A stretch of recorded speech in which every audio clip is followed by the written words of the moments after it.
Good morning, everybody, and welcome to the press conference on Holy Motors. I should like to begin on my far left, your far right, the producer, Martine Marignac.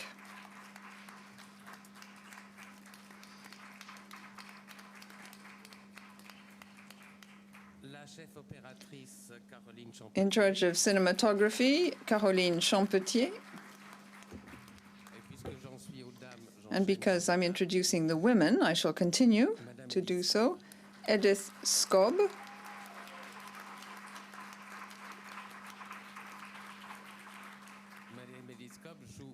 Edith Scobb plays the part of the taxi driver, the limousine driver, Céline. The young lady sitting next to me plays two parts, Eva and Jean.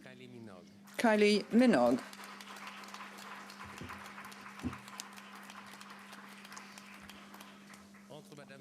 Between Edith Scobb and Caroline Champetier, we have the person who plays no fewer than 11 parts in the film, Denis Levant.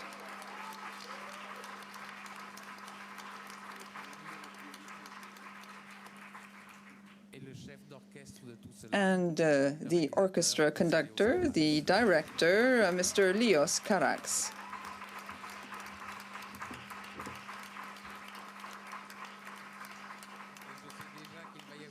I know there is a question right at the front. It is a surprise to see you here, Miss Minogue. Oh. No. I mean, a delight, but a surprise. Am I at the wrong press conference? Not at all. Okay. Not at all. It's just somehow in everybody's mind, we just did not quite expect to see you actually play a part, substantial part in a film. And I have no idea how you met Mr. Carax. I can tell you how we met. Yes, please. It's through a mutual friend. Are you okay? You want people to sit down? Otherwise, he's not going to be quiet.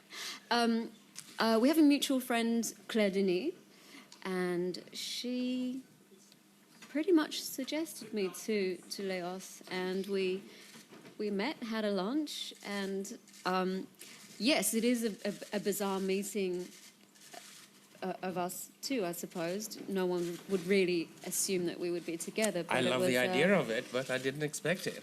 I think the only thing that Leos knew of me was my duet with Nick Cave, Where the Wild Roses Grow. So it was like starting on fresh ground. He wasn't clouded by everything else that I do. So I was just hoping that we would get on and that I would be part of the film. Le contre-champ de cela, Léos? Leos, what's your view? Well, I agree with what Kylie said. A year ago, I didn't know Kylie. I knew her name. I knew the duo. And I had a project in London. I was looking for an actress for this project in London, and people talked to me about Kylie. That film didn't work, and so I thought of Kylie for this one. And this meeting is one of the first things that happened in the filmmaking.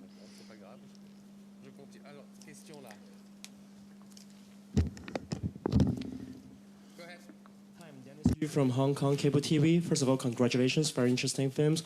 And my question for Kylie. So in this film, we see it talks about life, death, and of course, performing arts. So for you, how does this particular experience shooting this film or film in general inspire your stage performance or singing? Oh, it was overall a very beautiful experience. Obviously, I'm used to a different world, which is pop music world, but I began acting at the start of my career, so it was nice to come back to that. But when we first met and I understood there would be a song in the film or some singing, I think I said to Leos, oh, so that will be pre-recorded and then we kind of mime it in the scene, and he said, no, we'll do it live in the scene, and that was just magic to me. I just thought, wow, I don't think that happens very often, so it really was a chance to I guess, to combine the two, but in a way to try to take everything away and just be as open as I could for Leos and for the character and for that performance in the scene. Sir? And then the person here. Ben Hoyle from the Times. A question for Leos and for the cast, really. Could you all tell us a little bit about what you think the film is about and what it's getting at and what the lessons that we can take away from it might be?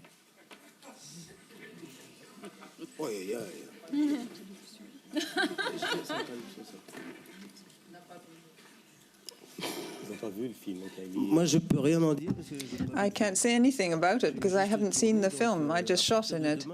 As of tomorrow, I'll be able to tell you a bit more, maybe. I haven't seen the film either.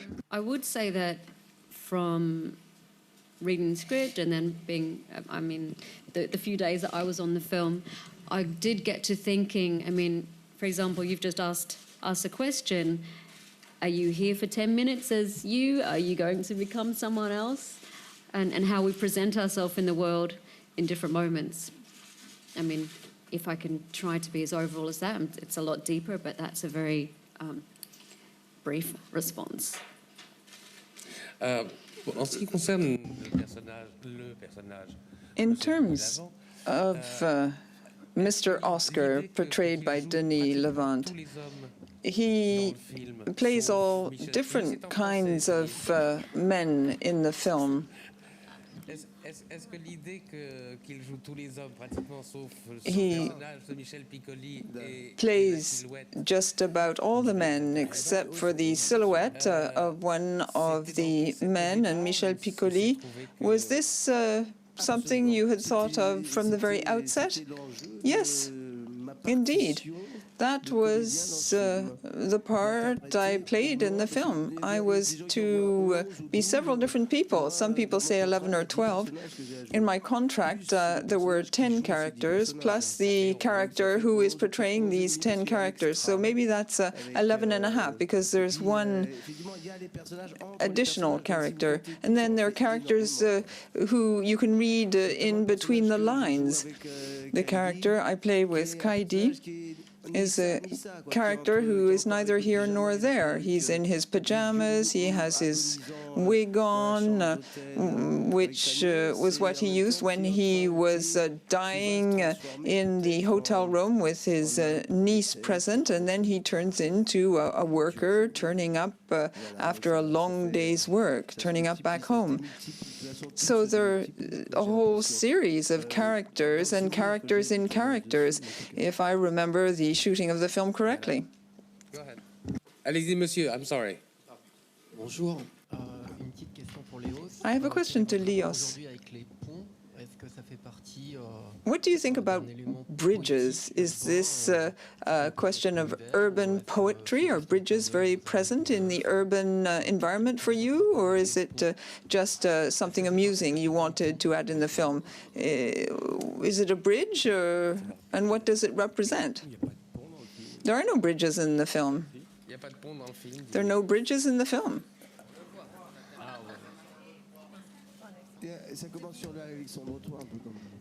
You have the bridge Alexandre III? Well, I like bridges, but I have no special relationship with bridges.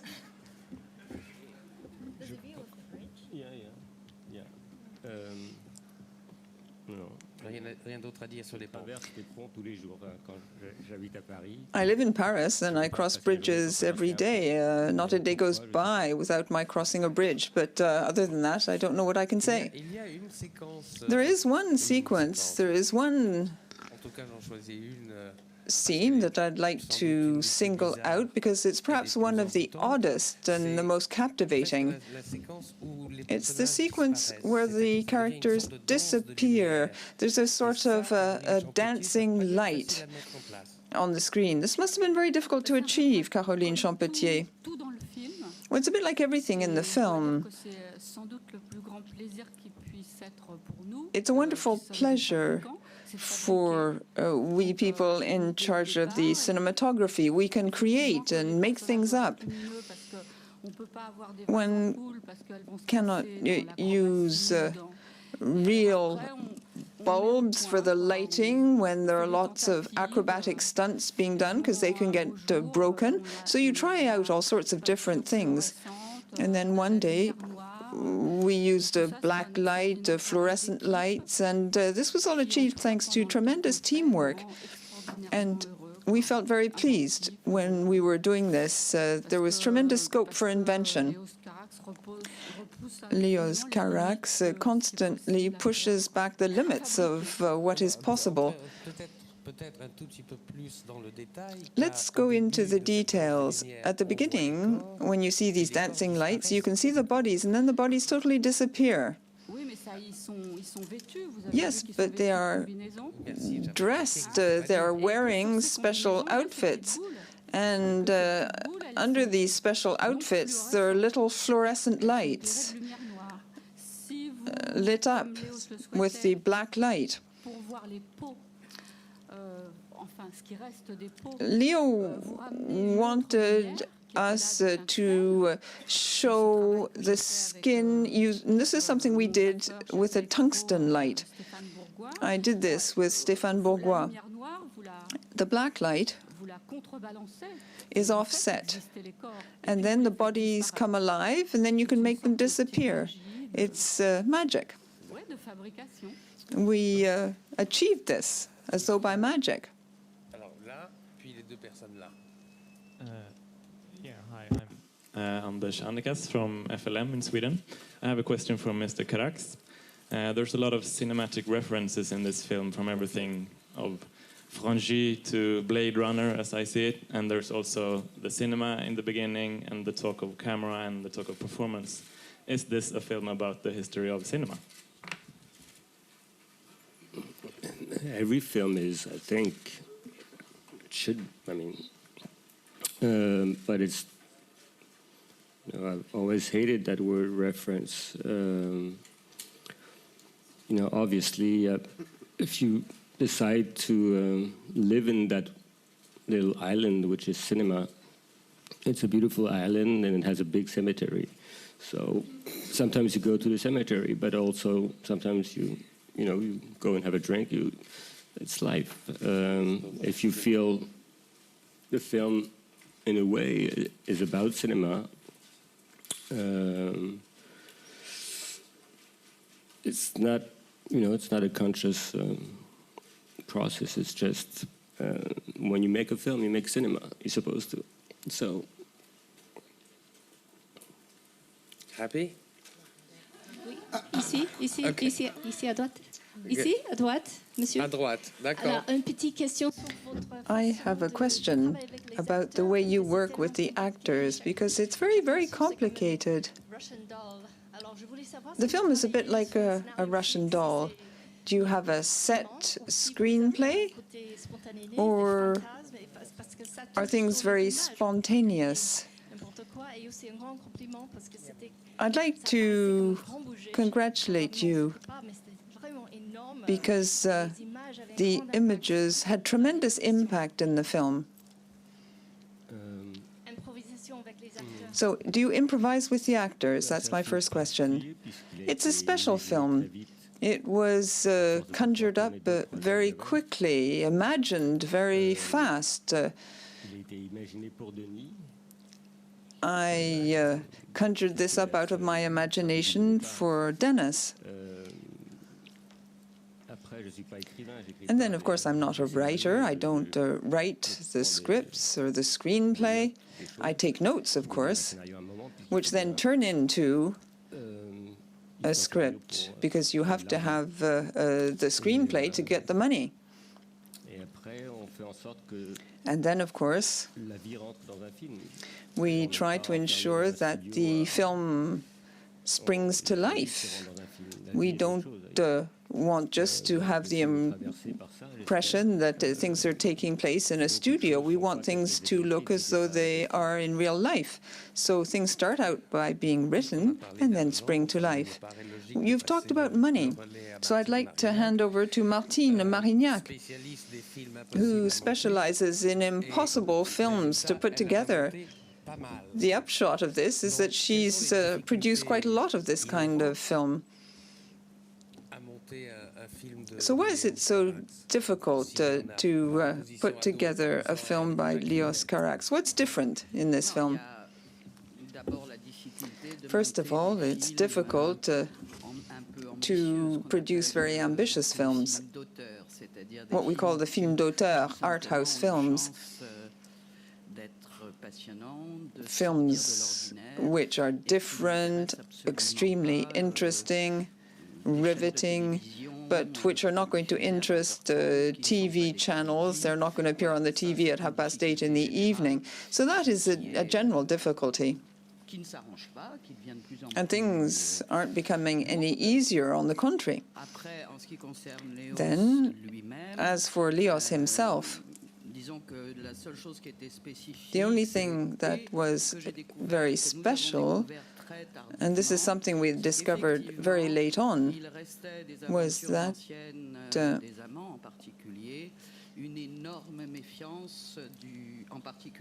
owing to Les Amants in particular, there were some bad memories that lingered in terms of banks and bankers. And just very late on, although all the contracts had been signed and the films was properly financed, albeit with a modest budget, it still had the requisite financing. The banks didn't want to follow through, and the film nearly couldn't be made. So that was the specific thing in terms of this film. We thought that 20 years down the road that this kind of situation would not arise again. But the difficulty financing this kind of film hinges on the fact that these films are not viewed as commercial films today. Okay, point made. Qui a le micro là? Go ahead. Hello, it's Anita Singh from the Daily Telegraph in England. It's a question for the director. I really enjoyed this film. I don't know if there's a French translation of the word bonkers, but I found it enjoyably bonkers. What would you like audiences to take away from it as a message? And could you talk specifically about the scene with Eva Mendes? Because that was the most bonkers of the lot. What was that all about?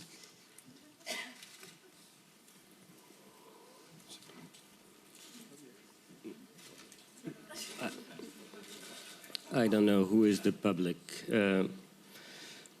All I know is, it's a bunch of people who will be dead very soon, and that's all. I don't make public films. I make private films. I invite whoever wants to come and see it. But and what was the other question? What about Eva Mendes?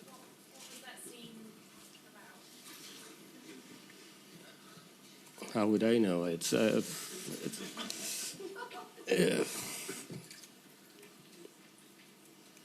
That's what it was about. I don't know. Go ahead. Merci, Igor Guskov, Russian Radio. Thank you very much for this dream, for this film. I was deeply touched by the film and by your reference to Katya Golover. I actually met this extraordinary person. Could you please explain how meeting a person can influence your whole career? Maybe that's too personal.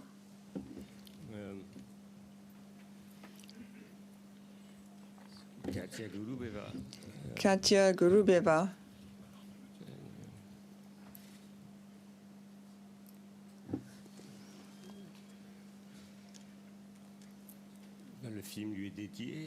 The film is dedicated to her. I did a film with her, and I came here with the film about 10 years ago.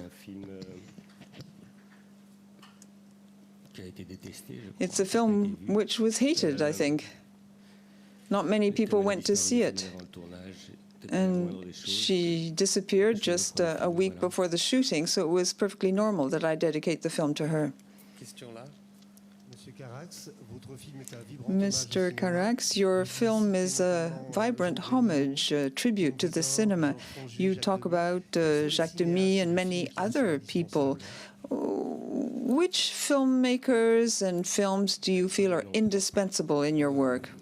I don't like giving names. I started making films very young, at the time when I was still discovering the cinema. It would take far too much time to list all the important films and directors for me, but there's no tribute in the film per se to any specific person. They don't need it. I talked about this earlier on.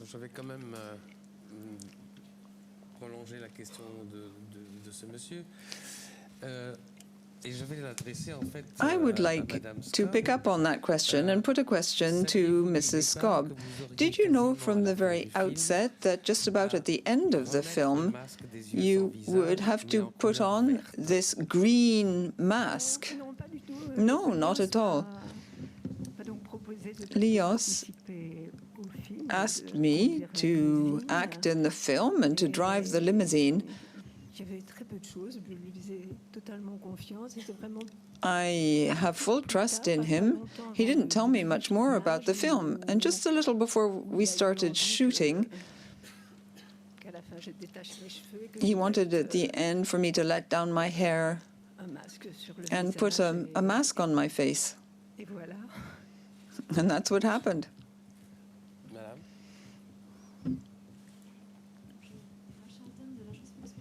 France Presse? Mr. Carax, could you elaborate on what you said earlier on? You said you like private cinema, private films. Could you perhaps elaborate a bit and explain what this means? And is it important for you to be understood?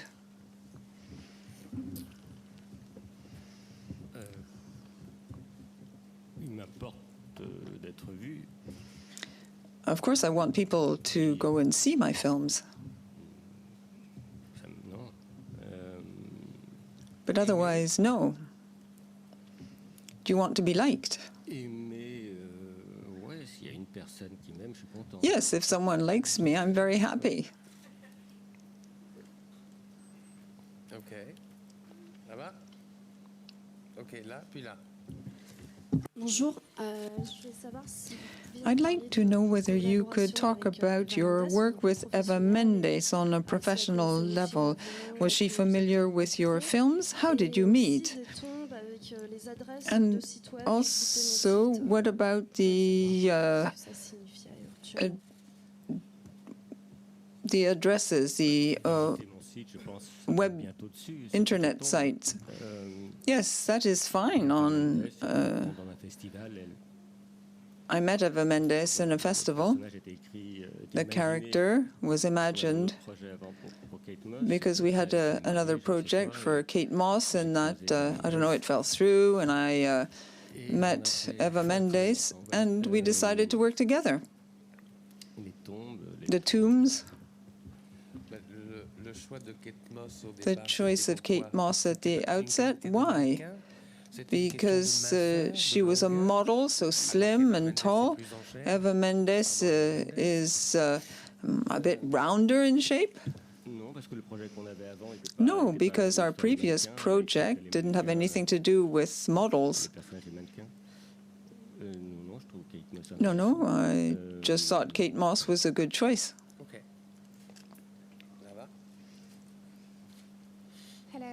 Good afternoon. My name is Inger Merete Robelst. I'm representing Norwegian newspaper Dagbladet. Congratulations on an immensely fascinating movie.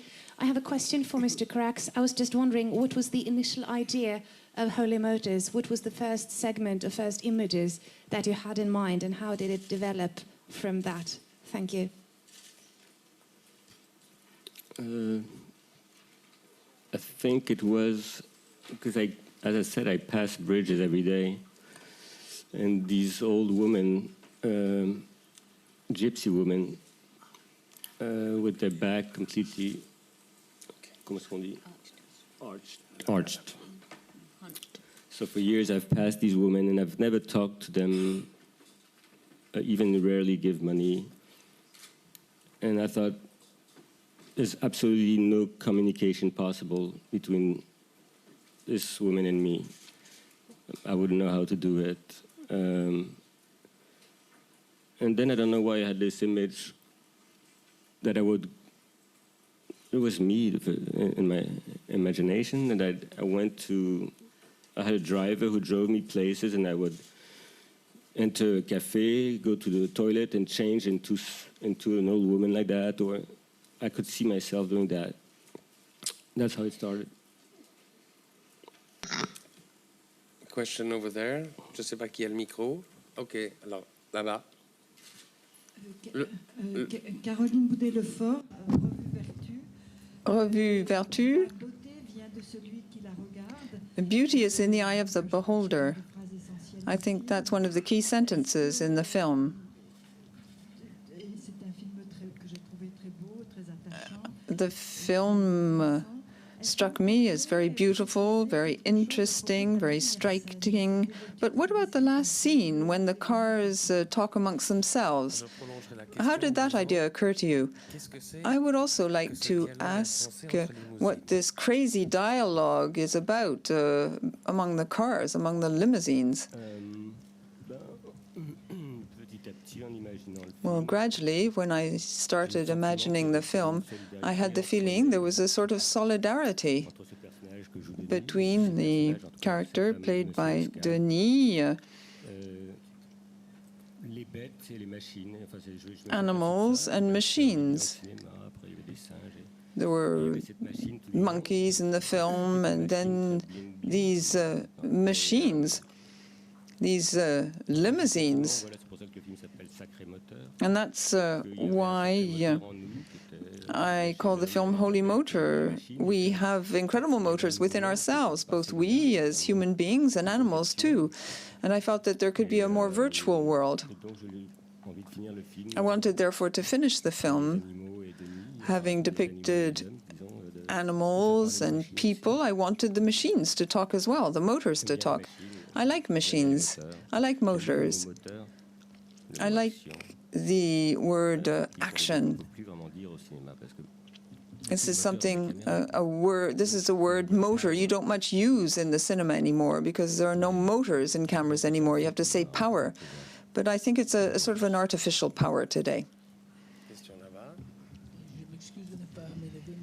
I'm sorry, I cannot stand up. Americo Getzi. I think that the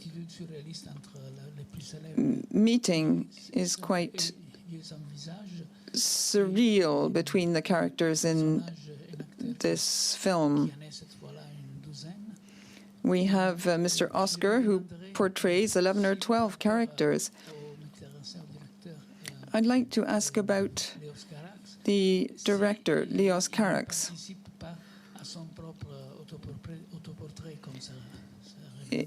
Is there not his self-portrait in the film?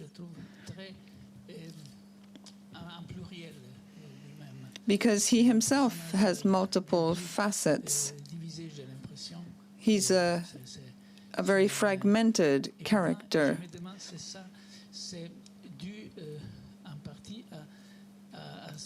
This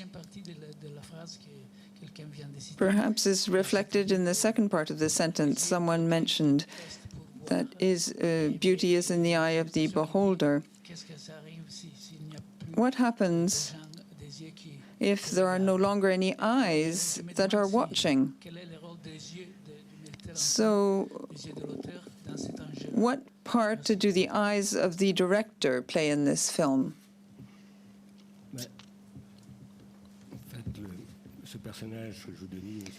The character portrayed by Denis, Mr. Oscar, is an actor, but it's not a film about actors.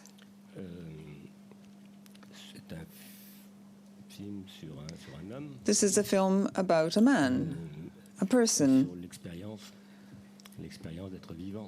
and the experience of being alive. I thought perhaps, yes, he could be an actor or a kind of actor that nobody's actually watching or looking at. This can happen to anyone. And as a film often is based on coincidence, we have the film, The Face Without Eyes, and I thought that we could invent this new film.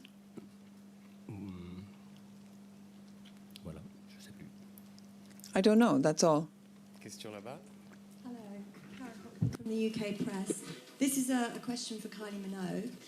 You mentioned earlier that you're known more for your pop career now than your film career. I'd like to know whether you get many film offers and what it was about this that drew you to say yes. And finally, how does it feel to have a filming competition at Cannes? The last part is very easy to answer. It feels like a dream. It really does. And to be welcomed into this family with Leos and Denis, have such a special relationship, and the entire team, it was very tender. My involvement anyway was very tender and deep and emotional and fun. So the fact that before being in Cannes it was a beautiful experience, this is really, I'm thrilled. And it felt good to be back on set. I took it very seriously. I banned my entire entourage from coming with me. I kind of stripped myself of being Kylie and wanted to go back to be as basic as possible and pretty much be a blank canvas for Leos. Question here. Je ne sais pas qui a le micro. Who has the mic? Go ahead. And then we'll have a last one over there. Bonjour, une question pour, I have a question for Kylie Minogue. I wanted to ask you the following. You are a pop singer who worked with a director who wants to produce a kind of private film. Did you know Leos beforehand? Did this bother you to make such a private film? Well, I didn't know that was the vision in his head to make a private film, but I did recognise from meeting Leos when we met in Paris. I guess you get a sense of a person and then you combine that with having watched his films. So you have a kind of vague idea of what you're getting into. But no, for me, it was just entirely exciting stepping into this unknown situation. But there was, for whatever reason, there was an immense amount of trust. I don't know if you can invent trust or kind of convince yourself that it's there, but it was just a feeling, and that didn't mean I wasn't slightly terrified, but it did mean that I wanted to. I was more than happy and excited to venture into this strange experience. If I may elaborate on the question, how does he direct you? Is he as laconic on the set as he is at this press conference? I think he is, yeah. I think that I've used the word tender, and I think that was an important part of how we worked together, and especially that the scene was tender as well. But you didn't really say too much. I think less was more. Didn't want to cloud me with too much information, and I just figured he's notorious for doing lots of takes, so I figured if we were still doing takes, then he didn't have it. So if he was quiet and happy and said, let's move on, I was happy. Question over there. Arndt was from Yerevan magazine, Armenia. The film was maybe one of the strangest and the most beautiful films I've ever seen in my life. And the question is to Danny Lavan, who made this gorgeous play in the film. Which part of this role was the most difficult one for him? Which of these avatars was the strangest and the most difficult?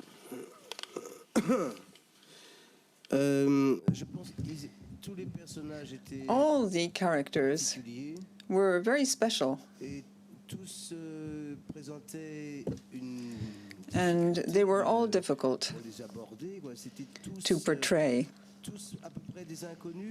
They were all total unknowns, except for one who I'd already met in Tokyo.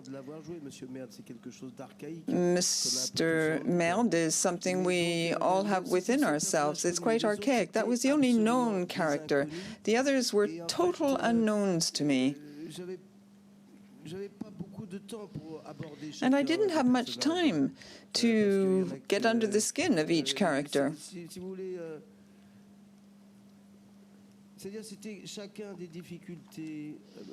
Each character was difficult in a different way.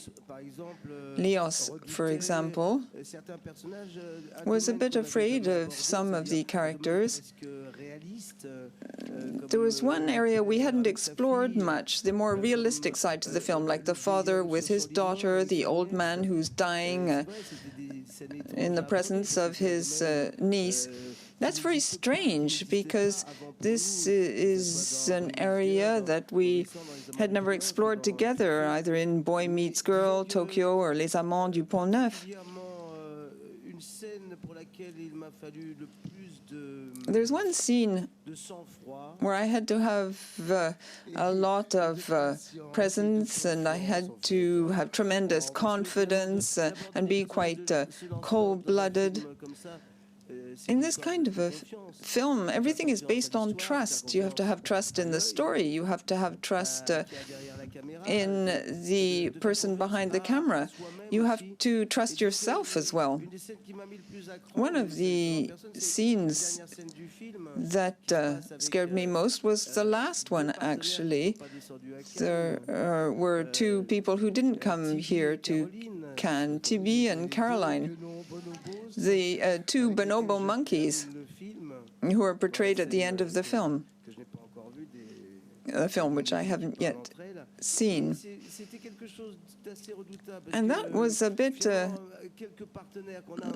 scary, because whoever you're playing in a film, be it Eva Mendes, Jacques, or somebody else, Kylie, for example, or Edith, whoever you're acting with in a film, there's a lot of things that are unknown, but there's a sort of an unacknowledged code. We share the same code of communication amongst human beings, but when you're playing with a bonobo monkey, it's much more difficult. They had a trainer. I had a trainer too with me. But the trainer had a very affectionate relationship with these monkeys. I had to take one of the monkeys up in my arms at the end, and in fact, the monkey didn't want to be picked up. She was scared. That's normal. She was an animal. And the monkey really refused point blank to be picked up. And suddenly, in the eyes of that monkey, I saw a sign of sort of madness, wildness. And the bonobos monkeys are very robust, much more than my other partners. In other words, I'm nothing compared with these bonobos monkeys. And there I was really quite scared. I was much more scared then than in the other scenes. But I always get stage fright. That's just a part of the game. So I was very scared, but we shot the scene. which isn't the very last one we shot in the film. And I really had to condition myself and overcome my fear, steel myself, and be as natural as possible.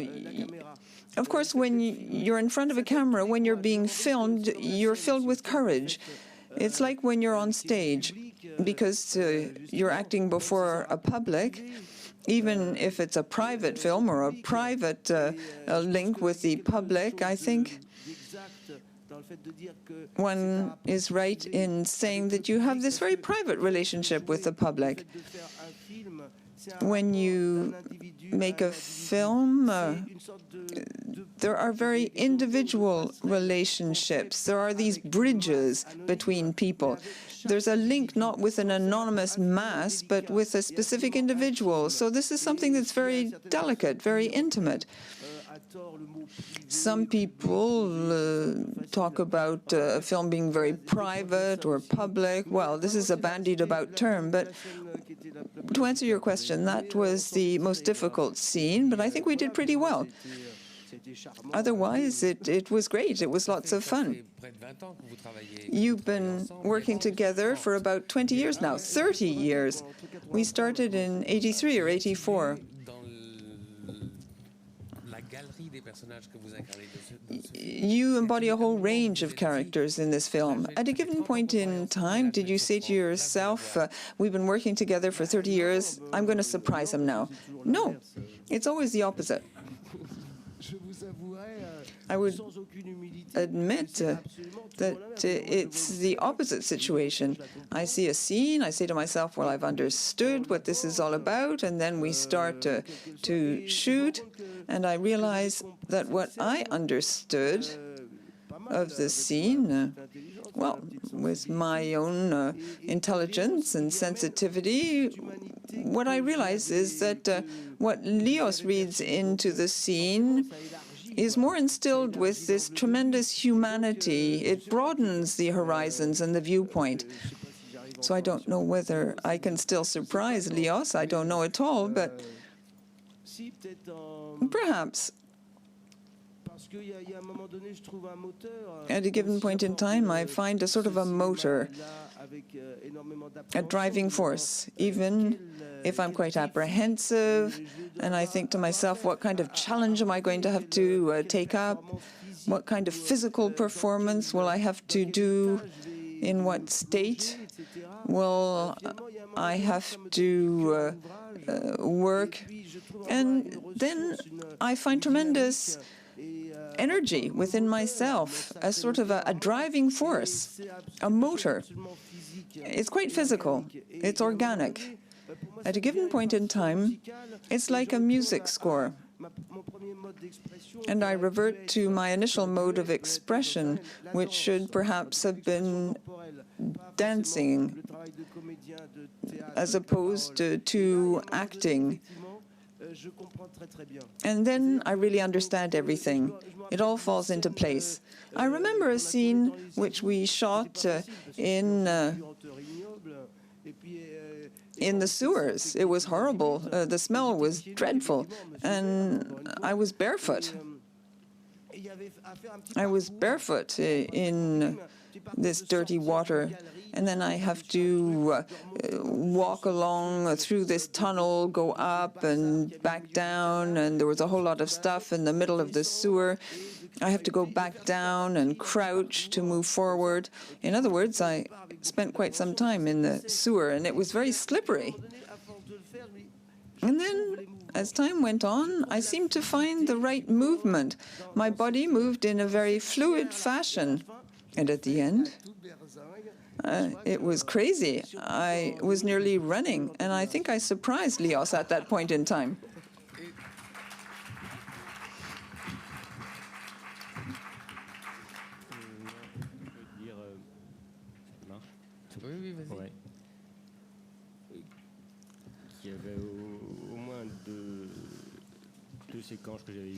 There were at least two sequences that I imagined, which I didn't think Denis would be able to do.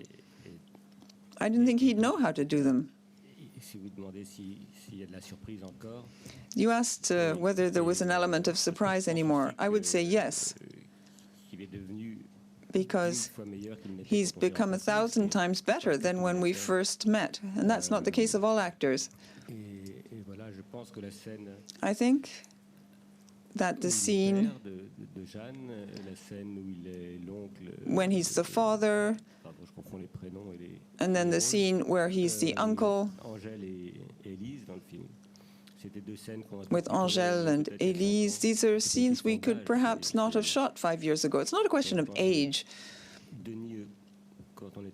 When we were young, Denis was already an amazing actor, but he's developed even further.